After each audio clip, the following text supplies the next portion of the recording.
My name is Yvette Pratt. And we live in South Portland. And I want to speak with you today about the elusive yet profound personal effect of legalizing same-sex marriage. Yvette and I have been together for 9 years now. She is my soulmate. She is the love of my life. And when I imagine life without her, I cannot breathe. I'm very lucky. And Yvette and I have actually now had 3 ceremonial moments of commitment. I know our friends remind us that this sounds a bit obsessive. We first went to Vermont, just the 2 of us, when it became legal to have civil unions there.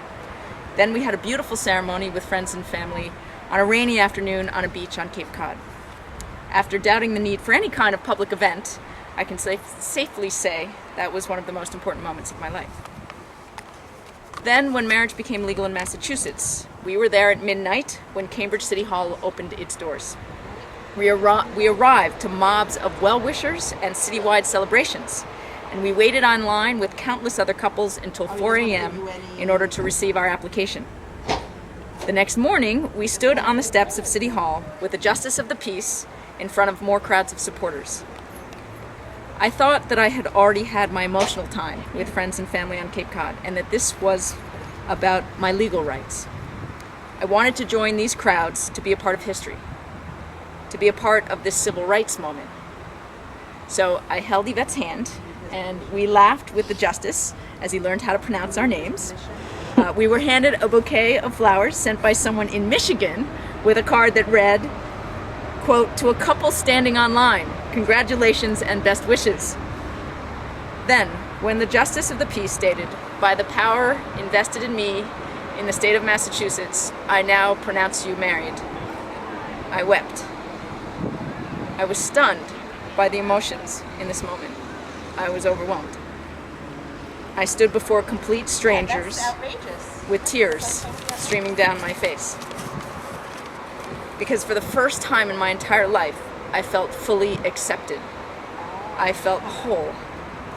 My government, my society, my state was telling me that I counted, that my relationship was as valuable and deserving as the next, that we belonged. I suppose I had learned to live with the weight of my place.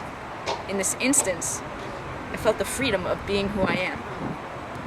It was transformative for the 2 of us. I want to marry because it gives me equal rights and privileges and responsibilities that I deserve, and also because it offers me this kind of liberty. I've been a public school teacher for more than 20 years. I've taught in the South Bronx, Dorchester, Cambridge, and now Portland, Maine. I am fortunate because I've found what I'm meant to be doing. I've dedicated my life to our nation's public school system and educating all of our young people. I'm passionately committed to my civic responsibility. At the same time, I have lived through my adult years feeling and being slightly outside, somehow other. So perhaps now I know why I've had this obsession with ceremonies. I have been waiting for the one that matters most. I am still waiting. I live in Maine. I teach in Maine. I hope to marry in Maine. I teach my students that if one group or even one individual is experiencing an injustice, it is a wound in our society. I implore you to legalize gay marriage and to heal the wound for all of us.